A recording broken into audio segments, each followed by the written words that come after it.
What's up, bookworms? This is Megan coming at you with another Cantina conversation. Today's episode features a chat with JC Cervantes. We're talking about her book, The Anatomy of Magic. That book is available on March 11th. Such a fun chat talking about how just her experiences in writing for different audiences, like different age levels, and how she navigates the subject matter or her storytelling depending on the age group that she's writing for, and just talking about what her plans for future projects. But either way, I'll let you guys get to it. Here is JC Cervantes. So today we've got JC Cervantes. We're talking about The Anatomy of Magic. That book comes out on March 11th. JC Cervantes, thank you so much for joining me today. I finished this book a couple days ago. It's fresh in my brain. So like you tugged at the heartstrings and it was such a unique magic system and I just loved all the connections throughout the story made, and I was rooting for Lily and Sam, and we're going to get into it. So thanks for digging a little bit deeper today. Yeah, thanks for having me. Happy to be here. Perfect. So to get started, can you share a summary of the book so that people can follow along with the conversation?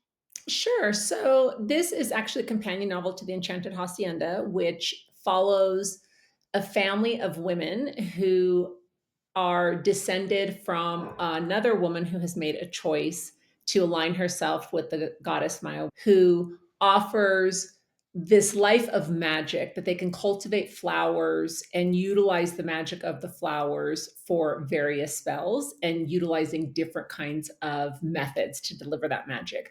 But they must promise to always protect love and beauty. And so Mm. this particular story follows Lily. She is like I said, this is a companion novel, and she's the sister of our heroine from the first book, Enchanted Hacienda. And she has the ability to manipulate memory. And so these women, all the women in the family, the magic only passes to women and they only have daughters. And so it is a story of heartbreak and love, and I really wanted to explore this idea of how does the heart hold on to memories? And is there a way that we can release that? And would we want to? So if you've had your heart broken, I think most of us have had our hearts shattered. Mm. What would that feel like? Would you ever give up the feeling of that? Would you give up the memories that are associated with that? And what would that look like? And what would that mean? And so Lily, who is a very successful OBGYN, is struggling with something from her past that she has kept a secret. She's actually spelled her heart and has not told her family. And she's really lived the past decade or so really having very light relationships with men. She wants to be the one in power. She doesn't want to be committed. She doesn't want to get tied down. And it's all because of her past and the fact that she gave her heart away many years ago and would really like to forget. But when something harrowing happens to her at the hospital, and so she flees to her family flower farm in Mexico, and she is faced with her past and can't outrun it anymore. Yeah, yeah, it's almost a little bit of a nightmare for her too, because of course she's been running away from it, and then it's in order to heal herself and this huge part of her, she has to confront things that she would just that's the last thing she wants to do. That's like her little like her personal hell. It's just she has no choice, unfortunately. So yeah, I felt for her because it was just like, yeah, who's the last person you want to see at your worst moment? And it's just yeah, And there's unfortunately, it nothing I'm a rip off the Band-Aid kind of person. I know pain is coming, whether it's physical or emotional. I'm like, okay, I'm just gonna get it over with. I can't sit with the anticipation of it. But yeah, I think that's the struggle, right? Is she knows how much this is gonna hurt, and there's nothing that she can do to get out of it, really. Yeah, and it's just try not to be too spoilery, but I also loved how, like, she was keeping a secret from her family too, and so when something's wrong and she has to turn to them because she has to figure it out, and then that means she has to, like, share things with them, and there's, like, a sense of embarrassment and shame, and Mhm. it's her heart is still not fully healed, and I felt for her because, like you said, like, I feel like majority if you haven't had your heart broken, you probably are the person doing the breaking or you're lying. I don't know. But it's yeah, and that's actually that'll is for personally for myself, it's I feel like this book will definitely readers can resonate with that idea of yeah, what I want to rid that part of myself to help protect myself and protect my heart. What I want to would I be willing to get rid of those memories or get rid of everything, how that because I speaking from personal experience, yeah, when I got my heart broken, like, that was, like, I it was like a shift, like, I changed and I knew better and I knew what I deserved and I knew how to approach relationships. I knew like the kind of person I was and what I needed to work on as a result of that because obviously nobody's perfect. But yeah, it was would I be willing to I wouldn't be the same person if I Right, didn't remember. right. Yeah. If I Yeah. forgot all that I went through. Yeah, exactly. And there's something really beautiful about memories that they've always been something that have tugged on my own heart. And it's interesting because I'm not a nostalgic person at all. Mhm. I really have always been a forward viewing, forward thinking person. But there's something really interesting about the way she can deliver magic. And so she can actually, as a gift, deliver a memory to someone where it's not just them remembering it, but they're actually reliving it in all five senses. And how many of us wouldn't want to go back to? We've all had those moments of bliss or those moments where it's just absolute perfection Yeah. and not I think there's a big difference between happiness and joy, but like that deep joy that almost gets down to the soul level. And I think wouldn't that be beautiful to be able to experience those things? And so she has this gift to not just manipulate memories, but to give away those memories. And I think that's really interesting. And I think that it would be so cool to be able to do that. Yeah. Yeah, absolutely. Kinda like hopping off of your description of because I wanna go into your background because not this is kinda like the companion piece for The Enchanted Hacienda, but you also have a couple other published work. Yeah, like, how did and you could talk about both too, because I added Enchanted Hacienda to my reading list after reading this, because it was funny because I think I was reading, like, the acknowledgments or something, or your author's note, and where you started talking about that, so I had to go through my I was like, "Wait a second, there's another part of this book? Wait, this is not the first." So I had to go dig in, and then I was, like, doing research on you. So can you get into, like, your background and maybe how you, like, any or it's, like, either professionally or personally or as an author, and kind of, like, how this idea developed, this idea of the magical family developed, how you decided to bring the stories out into the world? Yeah, sure. I began my career writing middle grade fiction, and I really love writing for kids, and one of the questions I would often get is, "Why do you write for that age category?" And there's something it's almost like it's that time when in your life, if you can think back to when you were 10, 11, 12, when you just have this open road of possibilities, and there's so much hope, and you have such an awareness of your imagination and creativity before the world gets a hold of you, before those hearts. Yeah. And so I'd written for middle grade for many years, and then I penned a couple of young adult, actually more than maybe 2 or 3 young adult novels, and people will say, "Why did you decide to write an adult novel?" I didn't plan it. I wish that I mapped out my career that way, but I don't. I am a storyteller by nature, and stories come to me in a very organic way. And so I almost always get the first scene of a book, almost always. And this one was, and I see characters and I see what they're doing and I want to know more. And this one was a little bit different because I saw these beautiful rolling hills filled with it was a sea of color. It's during the golden hour, and I knew that the flowers were enchanted and there was magic in the soil, and I wanted to know who tended these flowers, who cultivated these flowers. And I have lots of ideas and sometimes they turn into nothing and other times I just Sure. can't let them go in the same way as readers when we all pick up books and we're just like, "Oh my gosh, I have to read more, I have to read more." That's how it feels as a writer as well. And so as I started developing this family and really thinking about where their magic came from and really exploring the depths of who they were as human beings and their history, I knew that it was an adult novel and Mhm. that I didn't set out for a specific age category. And so that's how all of my stories really begin is in a very kind of organic, natural way where I'm very clear where it's gonna go and who the story is gonna be about and some of the themes that I'm gonna tackle, and that just really helps drive who the audience is gonna be. Yeah, I that's a common for when I speak to authors who have written for various age groups. The sentiment is the same. It's like it maybe they start off one way, but then they find that no, there's organically know this is meant for this age group kind of story you wanna tell, the way that you wanna tell that story, it's a little bit more appropriate, and even if Anatomy of Magic, this one, it's categorized as an adult novel, right? Mhm. Yeah, and it's I guess, like, when I think of adult, I think of, okay, swear words or explicit content, but it's not even like that. I think it's just because it's, yeah, the maturity level, Right. and it's not okay, I think there's, like, what, 4 or 5 swear words in, like, the whole book, and maybe it's towards the end when there's a specific event happening without being too Right. spoilery, understandably.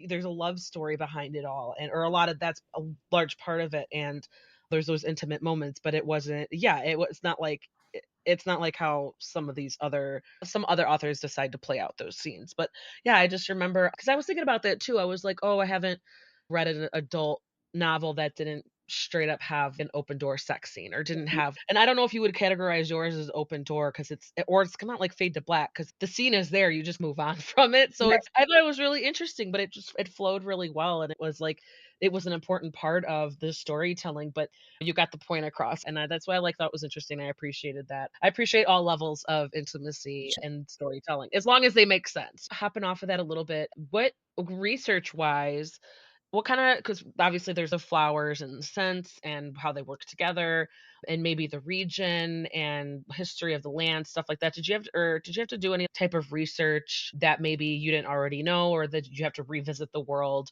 of the Enchanted Haciendas? Did you approach it the same way as, like, your other titles, stuff like that?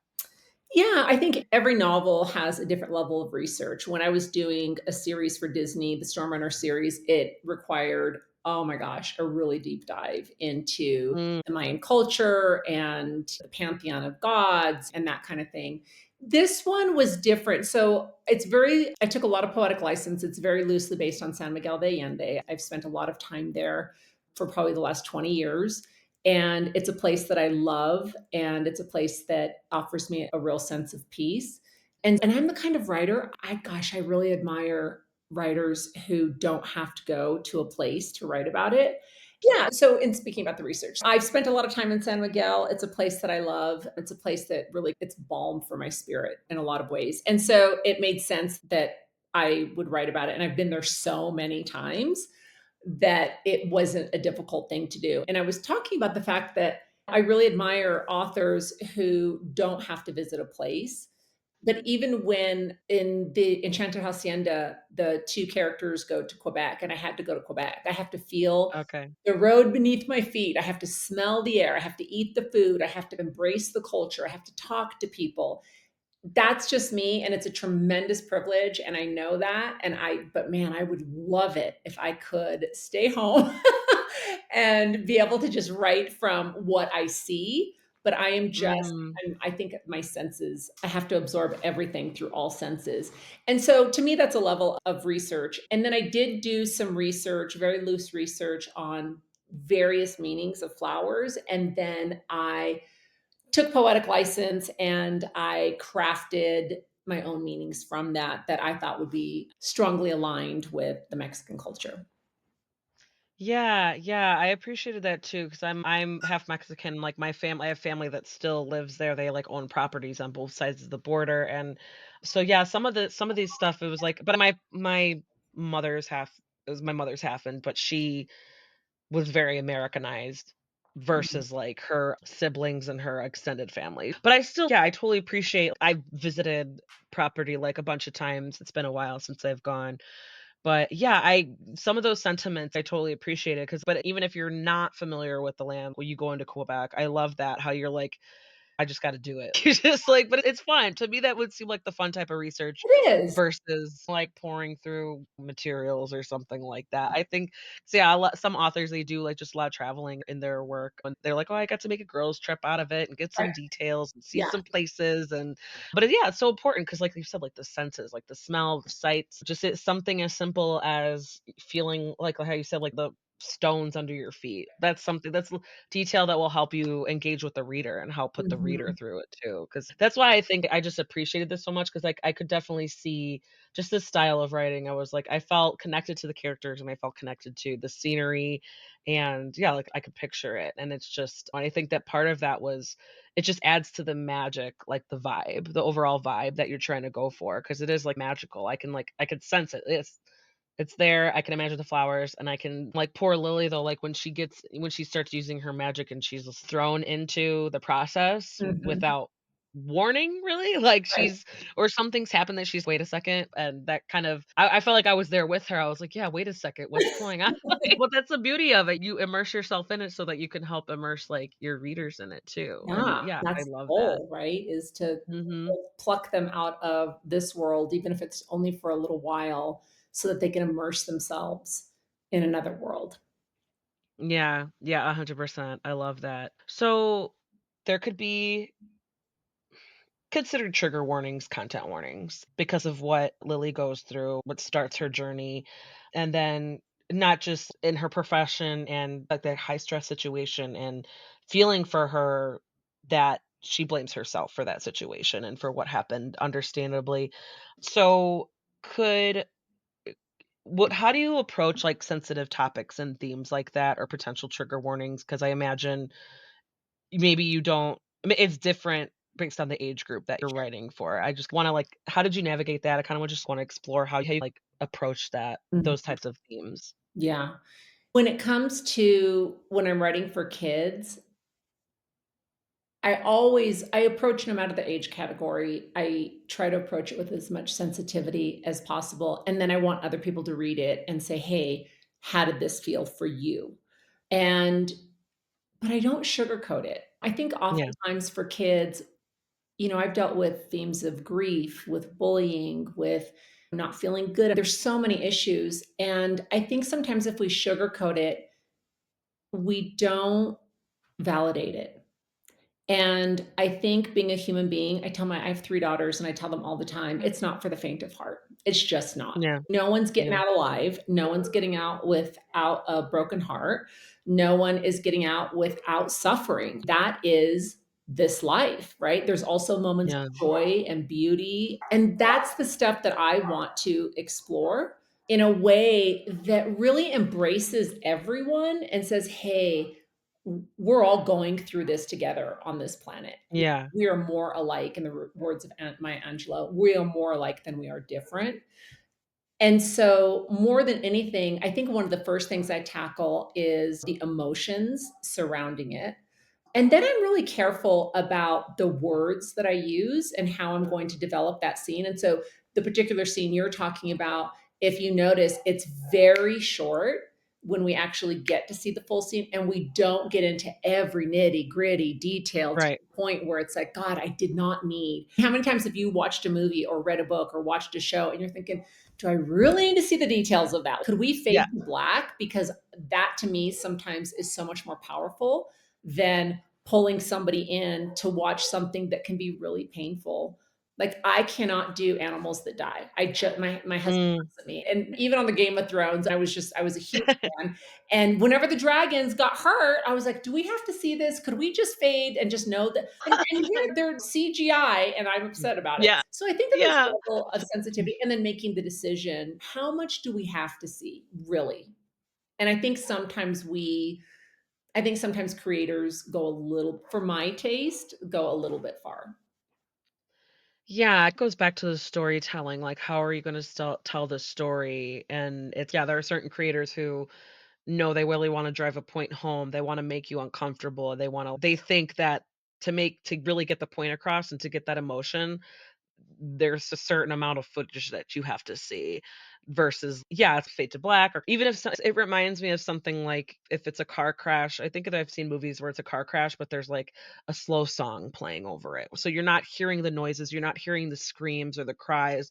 You're just getting clips and you understand, but it's like a music overtone, slow song to make up for that, to pat it down a little bit, to add some to add some palpability, yeah, like absorption availability, like you're able to absorb it, still seeing the impact Mhm. of that. Because that's what that yeah, there are ways to tell it where you don't have to be so, like, in your face, you don't have to be so, like, gruesome or things like that. Although it's funny you mentioned the dragons because it's or when an animal dies, because I think that's I think the first time I cried in a movie was when a dog died, like that, and I was, like, 11, I think. I was like Yeah. it was There's something about it's like, I don't really when people die, it's I don't feel it as much as when a dog dies. I don't know what it is.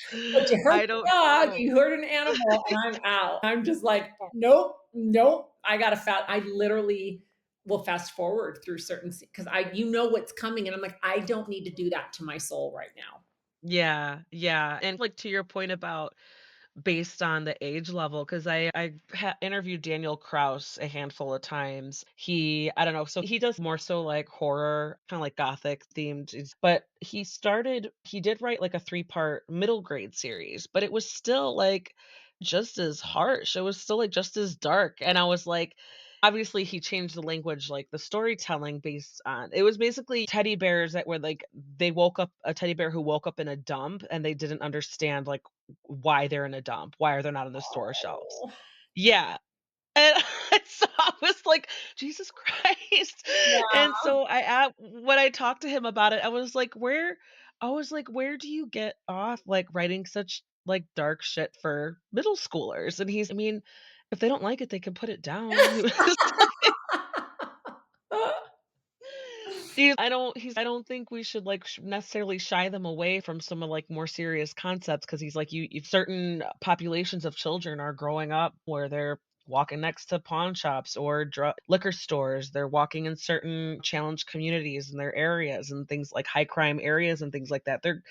There's populations of children that have no choice. They're confronted with that in their daily life. These kids can handle a lot, and it's okay to let them decide, like, what they're ready for, what they feel like absorbing or feel like what they're interested in, and it's just yeah, it's like a delicate balance, but he was just so pragmatic about it. I was like, "Yeah, okay, that's a good point," but still, it's like the teddy bears, come on, because it was like at one point, one of them was, like, getting carried off by, like, a Don't dog even or tell me. something. Yeah. See, I I wasn't can't even read the Velveteen Rabbit, okay? yeah,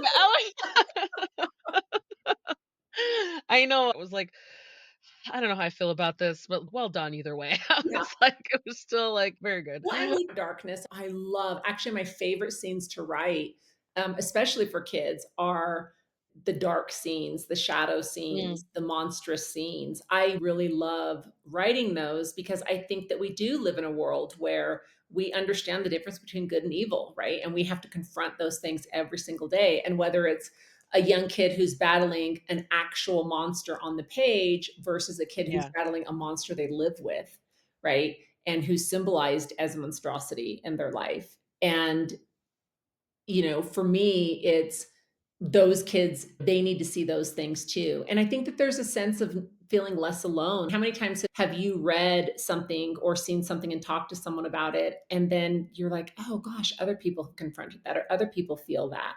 And then you feel less alone in the world.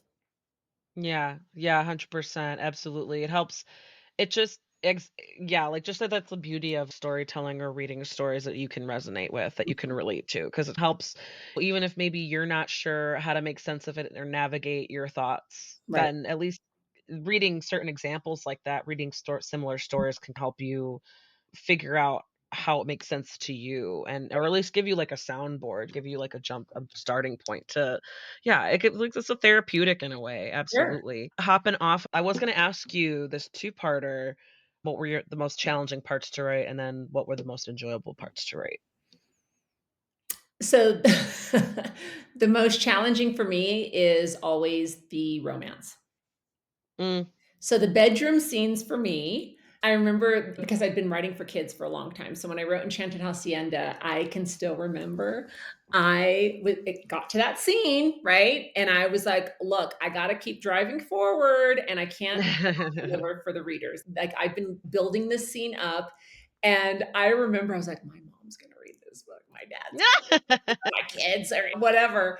And I had to push past that. And I thought, where is that coming from when sex is the most normal thing, right? And these scenes are between two consenting adults. But I really struggle because I find myself wanting to pull out of the scene as quickly as possible. And with Lily and Sam, I wanted to stay in those scenes as long as Yeah. possible, but they're the scenes that are the most difficult for me. Mm. And you know what I struggle with too? I really struggle with getting my character from point A to point B. How much Oh, okay. detail do we need? Did they walk? Did they stroll? Did they drive? Right. It's this whole, because for me, I'm like, I just want the really fun, amazing, big, beautiful, colorful, even the shadowy scenes. And oftentimes Mhm. my editors will say, okay, we need to slow down. The pacing is great, but can we have a quiet moment? And I'm like, I don't want to write a quiet moment. That I got Yeah. more. I want to write something else. And so those I think are the most difficult. And I think that the parts that I love the most, I love writing about the landscape. I loved writing about the flowers. And I really loved writing about the relationship and the love between the women. I don't think that we celebrate Mm, that quite as much as I would love to see, especially when you're talking about a book that centers around a heterosexual relationship that's based on yeah. love and attraction and XYZ. And so I really loved pulling in, but there's other love, there are these other loves over here. And what does that mean? Whether it's friendship or sisters or cousins or mothers, and they're fraught with all of these complexities and challenges. And like, I love exploring that stuff. I love that. I love that you point that out because it's people love romance. Like we eat it. There's a reason why romance sells and whatever level of intimacy that you want. Because yeah, there are people who are like, I don't need the graphic details or the open door scenes. Some people want that, and that's fine, different strokes. And but I think a lot of the time where a lot of romance where it is like you said, the heterosexual relationship, where it's like you forget the female friendships, you forget that those female support system. And I love reading, I love when romantic relationships or the books based on romantic relationships. I love it when the main character, she has a life, she has a support system outside of that.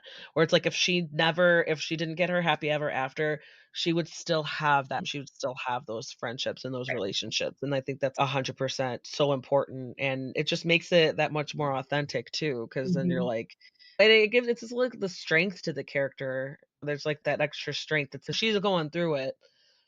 She's having a hard time. She's got her support system, and and even if and it's like they're there for forgiveness. They're there to support her because she's gotta forgive herself. She's gotta come to terms with everything that she's been through and what was her fault, what wasn't her fault, what she could have done differently, what she had no control over. And I think sometimes you need that support system to remind you of that. Mhm. So even though they agree, like, yes, you know that you did something wrong. We know that we agree that you did something wrong. We got to figure this out now. Yeah. And okay, like game on, all hands on deck kind of thing. Mhm. And I love that because it's like, of course, I don't know. For Sam, I feel like he was swoony. He was a dreamboat. And it was like, as soon as she was in his presence again, even they were both like, damn it. Like, it was like no time has passed. Their attraction, the gravitational pull towards each other was just as strong, and she had to contend with that too. And unfortunately, fortunately or unfortunately, that was like he was a huge part of her healing and her like Sure. he was the reason for it. But like she needed to confront that part Mhm. in order to get her whole back, to get like that important part of herself back and all that. But with it's I think it's great how I think I could tell reading it. I don't wanna say I could tell you struggled with the love scenes, like the intimate scenes. I could tell that you were, like, not uncomfortable, but I could tell that you were like, "I'm putting this in there. I need to put it in there. It needs to be in there because they were like, when they reconnect, they go at it. Right. And it's but that's part of the story, the beauty of it, because it's like that's how they're showing their love. That's how they're showing they missed each other and feel like they belong together and there was nobody else for Right. either of them. And that's it stuff like that, those moments like that where it's so important. But I think I can tell a little bit of your struggle with that like across on the page just because Mhm. like you're like, "No, this is important. I'm gonna do it. I'm gonna get through it." Me notes and if I need to Well, and change it's funny anything because it 'cause was that's easier this time than when I wrote Enchanted Hacienda. It was a lot easier, but okay. and I think too, I think it's a mood driven thing. Sometimes I pick up a book and I'm like, "Give me all the racy Yeah.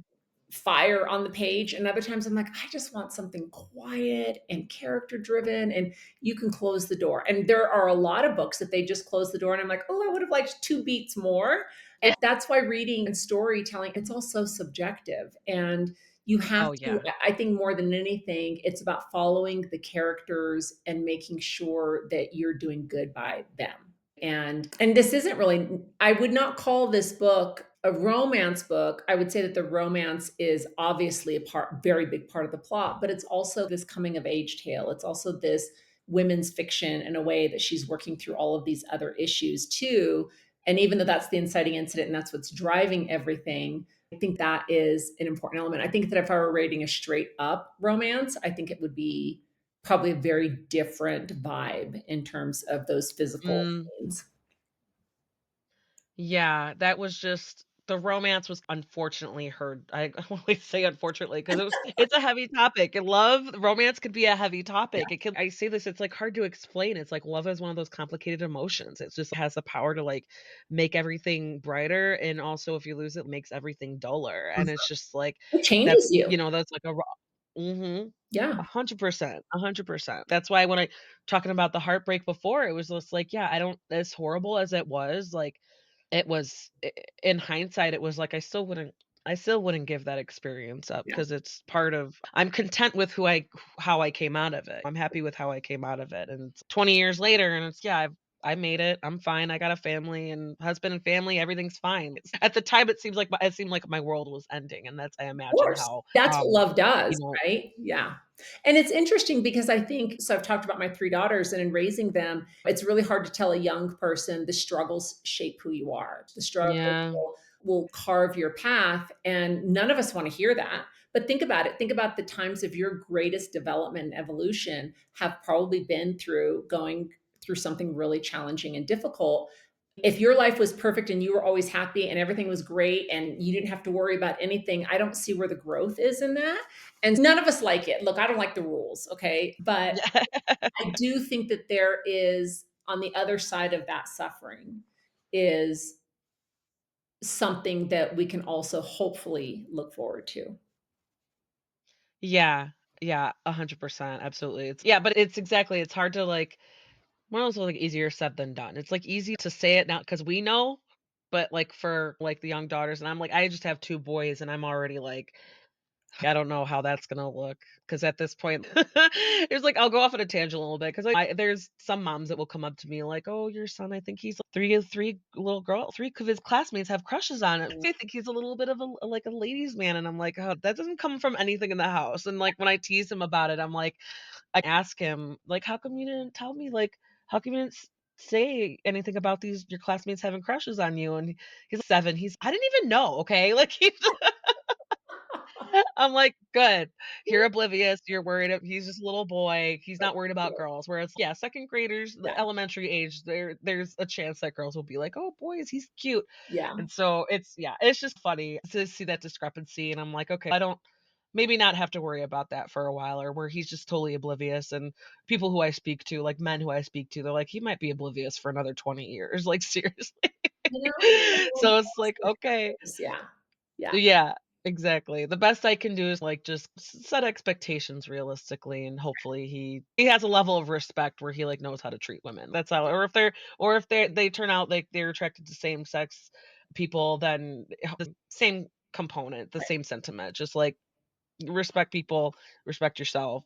You don't owe anybody anything. Try not to break hearts. I just don't Yeah. wanna but no, it's true. I don't know how I'm gonna get out of this hole, Yeah. and so it's just, it's what doesn't kill you makes you stronger, make or break you, Yeah, well. all that. Like I said, being human is not for the faint of heart. I'm gonna throw this at you. What what advice would you give to Lily? What advice would you give to Sam? I think it depends on at what stage in the book we're talking about, but I think that when we Lily has in her adult life, she has put on this armor and she wears this armor every day and it's heavy and she's tired. And she's had to do that not just because of the experiences that she had when she was young, but also because being a doctor and being in that world has required that of her. And I found myself wanting to nurture her a lot in the beginning of the book. She did nothing for herself. There was no self care. Mm, She lives in this plain apartment. There's no art on the walls. There's no There's no kinda like joie de vivre. She's not, like, Mm, embracing life. She just gets up and goes through the same thing over and over, and it doesn't feel like a life to me. And so I yeah. found myself really wanting to, like, just hug her and nurture her, and I wanted to peel back her armor, and I wanted that softer part of her. Yeah, so I think that my advice to Lily would have been, you don't have to be so tough all the time. It is okay to let people see your underbelly. It's okay. It's gonna be okay. Mhm. So that'd be Yeah. my advice to her, and I think for Sam, I wanna slap him. Sam was very frustrating for me. On one hand, I what I love about Sam is that he is this quiet, stoic type. He doesn't have a lot to say, and what he Yeah. does say seems like it's really important. And we all know people like that, Mhm. right? We know the Yeah. people who go on, and you're thinking, "I don't even know what you just said." And then we know the people who say 2 sentences and you're like, "Wow." So I think my advice to Sam would be something similar in that you don't have to constantly protect your heart and to really just relax into the moment and let it go. I feel like both of them were perfectionists in their own way, and they were both weighted down with a different kind of shame. And obviously I can't blow with the spoiler. I can't reveal those spoilers, but Sam's harboring his own secrets, right? And so I think it's a matter of take a breath. You can let go now. It's time, just let go. You don't have to try to Mhm. control everything all the time. Yeah. Yeah, solid advice for a lot of people. I feel like it's just take a breath. Like, it's the world isn't gonna come crashing down Right. if you're not doing A, B, and C as to what your whatever formula you have in your mind. No, I like that. I appreciate that. So, JC Cervantes, are you working on anything that you can talk about? What do you have you got going on next? Let's see what I kind don't of wanna get you in trouble, so it's okay if you So I am working on a secret project that I have been keeping a secret for over 2 years, Oh, wow, good for and you. it should be announced this year. I'm so excited about it. It is very cool, and I think a lot of readers are gonna be really excited about it. And then I am wrapping up a companion it's a middle grade novel. It's the companion novel to Daggers of Ire, and so I'm wrapping that book up. And then I have another idea for an adult novel that I'm dying to just dive into, and it is a romance time travel heist. Mm, And then I have an idea for a middle grade novel that I am dying to get my hands on. So yeah, I'm really excited to start drafting those ideas, but I'm usually juggling several projects at once. yeah, you just this one is still coming out, so you gotta take one thing at a time, right? You gotta get that Okay. you're excited to start, but you're like, "Wait, I gotta get through this And first." it's funny, and I've said this, adults understand it, but kids do not. So No. by the time a novel comes out, I've probably written 2 or 3 since. Sure, yeah. And Yeah. so whenever I do school visits for the middle grade kids, it's really funny because or the elementary school kids, because they'll start asking questions and my brain goes blank, like entirely blank. And I can't remember characters' names. I can obviously remember like the big general sweeping stuff. And I always explain to them, please forgive me. I've written 3 books since then. And I literally start blending the stories together. And so you're right, like Anatomy of Magic, since I finished that, I'm on my 3rd novel since then. And so, yeah, it's Yeah. there's a pretty big time gap between when we turn in the book and when it actually hits shelves. Yeah, oh, yeah, I know, and that's just the world of publishing, Yeah. unfortunately, because it's Mhm. just yeah, you gotta remember everything, and then not only that, but it's like trying to keep up with the trends and stuff too. It's a whole thing. I have, sympathy for that, Yeah. for sure. Do you think that you're gonna revisit the Estrada family at all? I'm not sure. It's not on my radar right now, although I have and I would love to follow Camilla, the oldest sister, Mm, who is the only woman in the family who is married. And I mhm. have an idea for a story for her, but it would be gut-wrenching. And Mm, I don't know because they're such a joyful family, even though they go through these dark, terrible times associated even with their magic and the deal that their descendant made with this goddess that they all now have to live up to. They didn't even get the choice. So I have an idea for that. We'll see. We'll see. Yeah, I'll have to keep an eye out for that, but I could see how when the time is right, you'll Yeah. be ready, right? Like, when you got all these exciting things going on. Oh, real quick, who this cover is so cute, and I think it took me until I almost finished the book that the vase was the heart, was an actual heart. I Yeah. was like, "That's so cute." Did you get, like, a say in that? Did you have a vision board, or did you just the cover artist was just, like, matched your vibe? Like, how did that go? I'm really lucky because I've worked with probably 6 different publishers, and they've all been so wonderful and flexible in terms of, "Let's start thinking about the cover. Are there specific scenes that you'd like to highlight? Are there themes? Are there elements?" And I had wanted to bring something in. Originally, there was gonna be like a medical book, and I said, "No, it looks too sciencey. It's too Mm, medical." It felt sterile.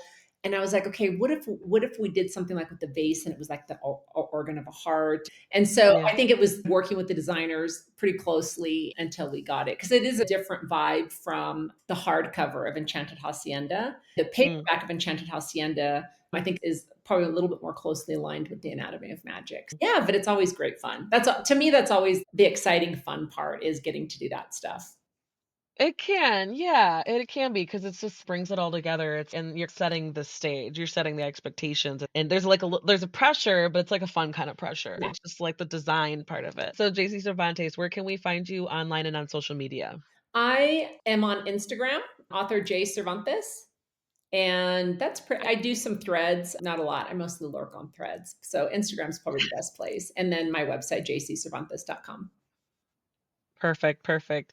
So, Anatomy of Magic that comes out on March 11th. JC Cervantes, thank you so much for your time and Yeah, for chatting and getting a little bit deeper with some of these themes and stuff like that. And yeah, whenever, if and when you ever want to come back and chat about another title, feel free. I'd love to have you back again. I would love that. Thank you so much. Had a great time. And there you go. That was JC Cervantes talking about her book, The Anatomy of Magic. That book is available on March 11th. Check out the show notes where you can find links to purchase the book and where to find JC Cervantes online and on social media. Rate, review, subscribe. Find Cantina Book Club online and on social media as well. Subscribe on your favorite podcast player or on YouTube so that you don't miss a beat. If you need book recommendations, you can find my book reviews on cantinabookclub.com. I write book reviews for any genre, whatever you're looking for. If you like an author and their books, please go ahead and hop on over to Amazon and Goodreads. Give them a rating and a review. It really does help the authors out just as much as purchasing their books. And as always, thank you guys so much for listening.